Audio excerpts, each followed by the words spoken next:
राष्ट्रवादी पक्ष अजितदादांचा आहे असं सुनील शेळके यांनी म्हटलेलं आहे। संघटना हा भाग वेगळा, विधिमंडळातील कामकाज वेगळं असं सुनील शेळके यांनी म्हटलंय। राष्ट्रवादी पक्ष हा अजितदादांचा आहे असं वक्तव्य त्यांनी केलंय। आज उपमुख्यमंत्रीपदाची शपथ घ्यायला सुनेत्रा पवार, मात्र ही गोष्ट जी आहे ती शरद पवारांना माहिती नाही। मग अशी पत्रकार परिषदेत त्यांनी सांगितलं की ही घटना जी आहे किंवा ही मला कोणी सांगितलेलीच नाही, म्हणजे घरात कुठेतरी आलबेल दिसत नाही असं वाटतंय का? मुळामध्ये हा पक्ष दादांचा आहे, राष्ट्रवादी काँग्रेस पक्ष अजितदादांचा आहे। आणि मी तुम्हाला सांगितलं ना, संघटना हा भाग वेगळा आणि विधिमंडळातलं कामकाज हा भाग वेगळा आला।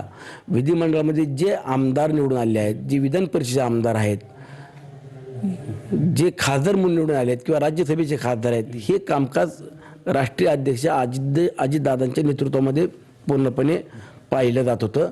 आणि ती संपूर्ण सूत्र सुनीत्रा वहिनींच्या हातामध्ये दिल्यावरती सुनीत्रा वहिनी यावरती निर्णय